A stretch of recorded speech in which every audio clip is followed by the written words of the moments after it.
Assalamualaikum warahmatullahi wabarakatuh. Promosi sekolah yang efektif, khususnya pada saat pandemi saat ini, sangat dibutuhkan oleh semua sekolah. Pihak pengelola sekolah mesti melakukan berbagai perubahan dalam cara mempromosikan sekolahnya. Hal ini sangat penting mengingat promosi sekolah merupakan cara mendapatkan siswa baru bagi suatu sekolah. Tentu dengan promosi yang tepat dan efektif, sebuah sekolah bisa mendapatkan siswa sesuai dengan harapan dan daya tampung dari sekolah tersebut. Namun sebelum kita membahas tentang promosi sekolah,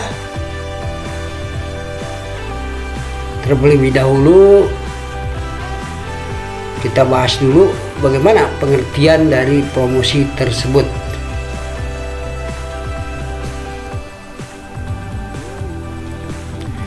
Menurut Kamus Besar Bahasa Indonesia, promosi berarti naik pangkat atau mendapatkan gelar, baik doktor, profesor, dan lain-lain dengan upacara khusus, atau juga perkenalan dalam rangka memajukan suatu usaha atau dagang. Nah, sedangkan menurut Wikipedia, kata promosi berarti upaya untuk memberitahukan atau menawarkan produk dan atau jasa dengan tujuan tertentu dengan cara menarik calon konsumen untuk membeli atau mengkonsumsinya. Sehingga dengan mudah promosi sekolah dapat diartikan sebagai upaya memperkenalkan sekolah kepada calon siswa atau kepada orang tua siswa, ya, dalam rangka mendapatkan perhatian, sehingga di masa mendatang mereka dapat menjadi siswa sekolah tersebut, atau orang tua siswa merekomendasikan sekolah tersebut kepada anaknya. Nah, dapat disimpulkan bahwa tujuan dari promosi sekolah yaitu mendapatkan perhatian dari calon siswa maupun orang tua calon siswa. Sehingga dengan banyaknya perhatian yang didapatkan, diharapkan sebagian dari mereka benar-benar akan memilih atau merekomendasikan sekolah yang dipromosikan tersebut. Nah, sekarang bagaimana strategi mempromosikan sekolah?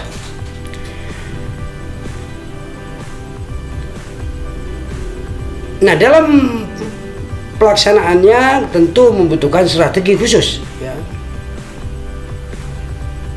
Strategi tersebut bisa kita singkat dengan istilah PKP. PKP itu yang pertama adalah pemetaan, ya, pemetaan target siswa. Kemudian yang kedua adalah kenalkan sekolah, dan yang ketiga promosikan sekolah.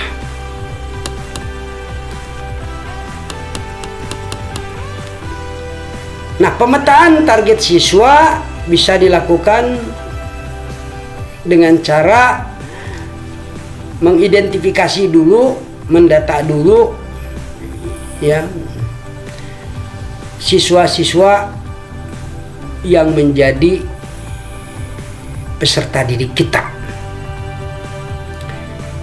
terutama 3 tahun sebelum, 3 tahun ke belakang maupun 3 tahun ke depan, ya.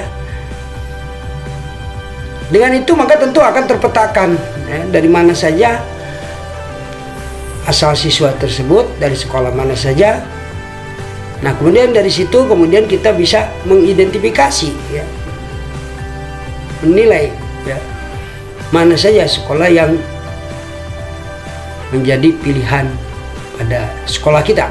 Kemudian juga kalau yang sedikit, kenapa sedikit, itu harus dicari penyebabnya. Kemudian setelah dilakukan pemetaan, kenakan sekolah. Nah, untuk memperkenalkan sekolah ini, ya, tentu pertama melalui orang tua siswa yang menjadi peserta didik siswa, ya. Itu ya, di awalnya itu saja dulu. Kemudian selanjutnya, karena siswa itu berasal dari sekolah di bawahnya, itu kita harus memperkenalkan sekolah pada sekolah-sekolah yang mereka berasal, peserta didik tersebut berasal, dengan cara presentasi di sekolah-sekolah tersebut, ya. Tapi kita juga harus tahu, harus paham, harus mengerti keunggulan dan kelemahan dari sekolah yang kita datangi tersebut, ya, baik keunggulan dari calon siswanya maupun kelemahan dari calon siswanya. Juga kenapa menyekolahkan lebih banyak atau malah menurun, kita carikan jalan pemecahannya. Kemudian promosikan sekolah tersebut, ya. Nah, tentu dalam mempromosikannya, ya, tentu hendaknya diperhatikan, ya, profil guru maupun tenaga kependidikan, kemudian fasilitas unggulan sekolah, kemudian program unggulan sekolah, akademik maupun non-akademik, kultur atau lingkungan sekolah, suasana dan kreativitas kegiatan belajar mengajar, maupun prestasi akademik maupun dan non-akademiknya. Nah, dalam teknik promosi sekolah ada teknik promosi offline, ya, dengan konvensional, dengan membuat brosur, baliho, poster dan sejenisnya. Kemudian juga event promosi di sekolah lain, kemudian membuat promo diskon atau beasiswa, promosi dari mulut ke mulut, ya, word of mouth, atau teknik promosi online, ya, kontemporer, yaitu dengan membuat web sekolah, kemudian mempromosikan sekolah melalui media sosial, ya, dan seterusnya. Kesimpulan, cara mempromosikan sekolah dapat ditempuh dengan berbagai cara, ya, dari mulai cara konvensional maupun dengan cara online, atau bahkan dengan mengkombinasikan keduanya. Meskipun demikian, pada masa pandemi ini cara online merupakan cara yang paling efektif dalam melakukan promosi sekolah, karena beberapa cara offline yang saat ini sangat sulit terlaksana, mengingat proses pembelajaran juga terbatas. Oleh karena itu, saat inilah saat yang tepat bagi sekolah untuk memulai strategi promosi online dengan menjaring peserta didik lebih efisien dan sesuai dengan pemetaan target yang telah dibuat. Demikian yang bisa kami sampaikan, mudah-mudahan bermanfaat. Wallahul muwaffiq ila aqwamit thoriq. Wassalamualaikum warahmatullahi wabarakatuh.